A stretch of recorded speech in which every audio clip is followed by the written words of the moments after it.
पप्पू यादव ने फिर पूर्णिया को लेकर अपने इरादे साफ कर दिए हैं। पूर्णिया की जनता से कांग्रेस नेता पप्पू यादव ने नामांकन में शामिल होने की अपील की है। पप्पू यादव ने साफ कर दिया है कि वो 4 अप्रैल को नामांकन दाखिल करेंगे। उन्होंने जनता को भावनात्मक संदेश देते क्या कुछ कहा है, आइए सुनते हैं। जी, मैं आपका बेटा पप्पू,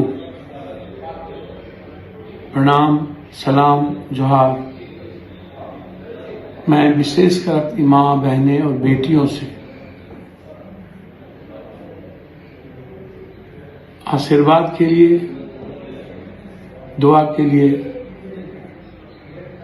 मैंने आपको याद किया है। जो गांव में बुजुर्ग हैं, जो मेरे पिता हैं, अभिभावक हैं, जो मेरे वालिद हैं, मैं उन सबको आशीर्वाद के लिए 4 तारीख को मैं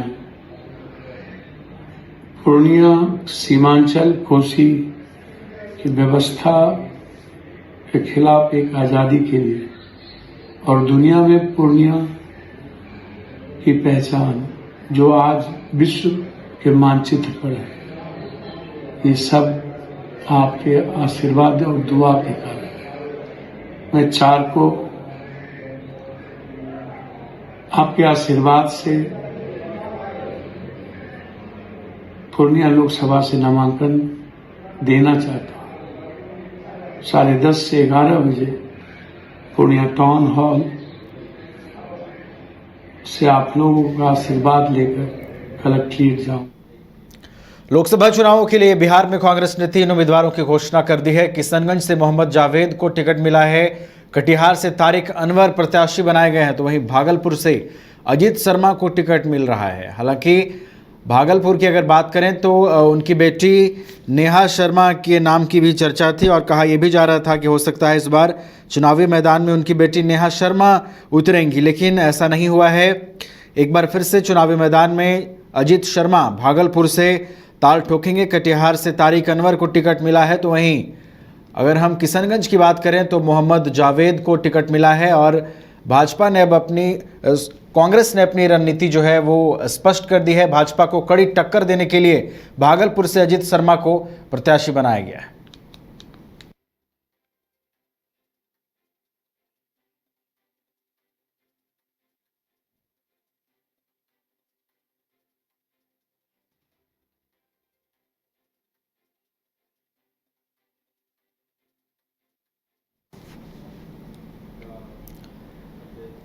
पटना पहुंचे टीएमसी सांसद शत्रुघ्न सिन्हा ने पवन सिंह के आसनसोल से चुनाव न लड़ने की घोषणा के सवाल पर कहा कि खामोश। वहीं प्रधानमंत्री के बिहार आगमन पर कहा कि भाजपा 200 सीटों पर सिमटेगी। वहीं आप नेता संजय सिंह को जमानत मिलने पर उन्होंने कहा कि सत्यमेव जयते, अरविंद केजरीवाल समेत सभी नेताओं की जीत होगी। अजय निषाद के भाजपा छोड़ जाने पर उन्होंने कहा कि कुछ प्रॉब्लम हुई होगी, अब कांग्रेस में आया है तो निश्चित तौर पर कांग्रेस को बल मिलेगा।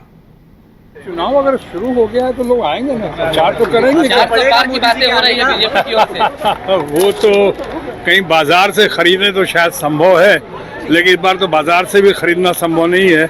सुप्रीम कोर्ट का रवैया जो है वो इस बार आप देख रहे हैं पहले की तरह नहीं है। ईवीएम मशीन के ऊपर भी और वीवीपैट के ऊपर जो है आज स्वीकार कर ली गई है याचिका और सुप्रीम कोर्ट में मामला गया हुआ है। ऐसे भी ईवीएम या इलेक्शन कमीशन के ऊपर बड़ी पैनी नज़र है इस बार सुप्रीम कोर्ट की, इसलिए वैसा नहीं होगा। वो 400 पार की जो बात कर रहे हैं हमारे मित्रगण, मैं कह सकता हूँ बहुत कोशिश करेंगे और बहुत अच्छा भाग्य सौभाग्य होगा उनका, तो शायद 150 पौने 200 सीट। राजद के राष्ट्रीय अध्यक्ष लालू प्रसाद यादव की बेटी रोहिणी आचार्य अपनी चुनावी यात्रा शुरू करते हुए मंगलवार से चुनावी यात्रा पर निकल गई हैं। कार्यकर्ताओं में जोरदार उत्साह देखने को मिल रहा है। सारण पहुंचते ही जेसीबी से फूलों की वर्षा की गई और कार्यकर्ताओं ने उनका भव्य तरीके से स्वागत किया। रोहिणी आचार्य ने भी कार्यकर्ताओं के स्वागत से काफी खुश नजर आई। अभी जा रहे हैं हम अपनी जनता के बीच। बाबा हरिहरनाथ का आशीर्वाद मिला, माँ बाप का आशीर्वाद मिला, मेरे सास ससुर सबका आशीर्वाद मिला। अब जा रहे हैं हम जनता के बीच, तो फिर आप लोग को वहीं पे मिलेंगे। चलिए आप लोग भी आशीर्वाद दीजिए अपनी बहन बेटी को। सारण की आवाम को क्या बोलिएगा? चलिए राजीव प्रताप रूडी से आपकी लड़ाई है सीधी, कैसे देख रही है रोहिणी जी? सब आप छोड़िए, सब वहाँ बात होगा, रोड शो में सारी बात होगी आप लोग से, आप लोग आशीर्वाद दीजिए। सिंहपुर से सारण लोकसभा चुनाव लड़ने पर बिहार के डिप्टी सीएम विजय कुमार सिन्हा ने राजद सुप्रीमो लालू प्रसाद यादव को खूब खरी खोटी सुनाई है। वहीं बिहार में पीएम नरेंद्र मोदी के दौरे पर उन्होंने कहा कि बिहार की 40 सीटों पर हमारी ऐतिहासिक जीत होगी। बिहार की बेटी का सम्मान नहीं, और जो बेटी दूसरे जगह बहू बन गई, सिंगापुर चली गई, वो सिंगापुर से बिहार में उम्मीदवार बनने जा रहे हैं, तो बिहार की जनता तय करेगी कि जो सही में बिहारी है और बिहार के प्रति सजग है, बिहार के प्रति समर्पित है, उसके साथ चले, या बिहारी सिंगापुर में जाकर के सिंगापुर की सेवा करे। ये निर्णय बिहार की जनता लेगी। प्रधानमंत्री भी आ रहे हैं 4 तारीख को। प्रधानमंत्री जी बिहार में आ रहे हैं। बिहार की जनता हृदय से उनके स्वागत अभिनंदन के लिए खड़ा है, और उनका चुनावी शंखनाद बिहार के 40 सीट ही नहीं जीतेगा, ऐतिहासिक जीत होगी। अजय निषाद जो है वो मुजफ्फरपुर से आपके प्रत्याशी 2019 कांग्रेस में शामिल हो गए हैं। भारतीय जनता पार्टी का सामूहिक नेतृत्व निर्णय करता है। वह निर्णय जो कार्यकर्ता भारतीय लोकसभा चुनाव की घोषणा होने के बाद बिहार की 40 लोकसभा सीट पर एनडीए कैसे जीत हासिल करे, इसको लेकर मंगलवार को राष्ट्रवादी कांग्रेस पार्टी अजीत पवार गुट की प्रदेश अध्यक्ष राहत कादरी ने पीसी की। उन्होंने कहा कि जहां जहां एनडीए के प्रत्याशी हैं वहां पर पार्टी सारे कैंडिडेट को समर्थन करेगी। राहत कादरी ने कहा कि इस बार बिहार प्रदेश के अंदर पार्टी लोकसभा चुनाव नहीं लड़ रही है, लेकिन आने वाले विधानसभा चुनाव में बिहार में पार्टी एनडीए के साथ लड़ेगी। एवं पार्टी के राष्ट्रीय कार्यकारी अध्यक्ष माननीय प्रफुल्ल पटेल साहब के निर्देशानुसार आज ये प्रेस कॉन्फ्रेंस बुलाई गई है। पार्टी के राष्ट्रीय अध्यक्ष माननीय अजीत दादा पवार ने अपने निर्देश में स्पष्ट रूप से कहा है कि देश में पुनः एक बार एनडीए की सरकार बनाने के लिए राष्ट्रवादी कांग्रेस पार्टी कटिबद्ध है। ऐसे में बिहार प्रदेश राष्ट्रवादी कांग्रेस पार्टी की जिम्मेदारी है कि ये जन जन तक एनडीए कार्यकर्ताओं और नेताओं सहित प्रत्याशी तक पहुंचने का प्रयास करें, जिससे कि एनडीए को मजबूती मिले। साथ ही साथ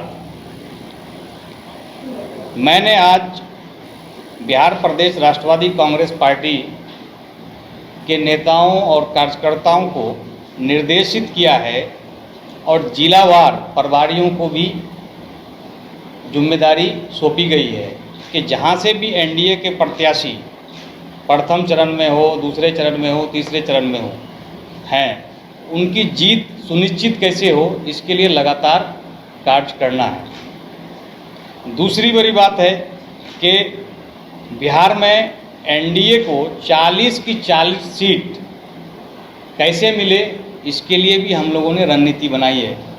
इसलिए कि हम लोग एनडीए का प्रमुख घटक दल के रूप में कार्य कर रहे हैं, और देश में प्रधानमंत्री जी का जो कार्य है वो जन जन तक,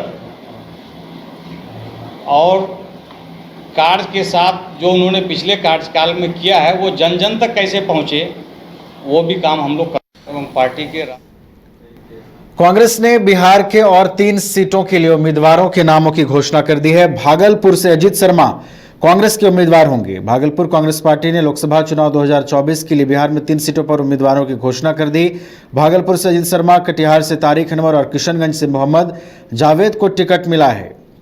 अजीत शर्मा को टिकट मिलने के बाद उनके कार्यकर्ताओं में खुशी देखी गई और कार्यकर्ताओं ने पटाखा फोड़कर खुशी मनाई। आपको बता दें कि कांग्रेस ने भागलपुर लोकसभा से अजीत शर्मा को टिकट दिया है और अजीत शर्मा ने टिकट मिलने के बाद खुशी जाहिर करते हुए कहा है कि भागलपुर का विकास अभी बाकी है। पूरी जनता का जो अपेक्षाएं थी कि मुझे चुनाव लड़ना चाहिए लोकसभा में, आज जब अनाउंसमेंट हुआ एआईसीसी में कि हम चुनाव लड़ रहे हैं, संशय इसको मत बोलिए, जनता की आवाज थी कि विकास के लिए अजीत शर्मा को चुनाव लड़ना चाहिए। जबकि मैं विधायक हूं यहाँ, फिर भी जनता चाहती थी मैं लोकसभा चुनाव लड़ूं। इसलिए जनता की आवाज हमारे पार्टी के आला कमानों ने, चाहे वो राष्ट्रीय अध्यक्ष खड़गे साहब हो, आदरणीय राहुल गांधी हो, मैडम सोनिया गांधी हो, आदरणीय लालू प्रसाद यादव जी हो, तेजस्वी यादव जी हो, हमारे प्रदेश अध्यक्ष डॉक्टर अखिलेश प्रसाद सिंह हो, सबने जनता की आवाज सुनी और मुझे आज उम्मीदवार बनाने की घोषणा हुई है। मैं अभी पटना जा रहा हूँ सिंबल लेने के लिए, उसके बाद आके 4 तारीख को नॉमिनेशन करूंगा। आज नॉमिनेशन हमारे सांसद ने किया है, अजय मंडल जी ने। आप देखिएगा नॉमिनेशन में पूरी अपार भीड़ आएगी। जनता इतनी उत्साहित है, वो भीड़ को देख के समझ जाइएगा आप लोग मीडिया बंधु कि चुनाव अजीत शर्मा नहीं, विकास की जीत होगी, भागलपुर की जनता की जीत होगी।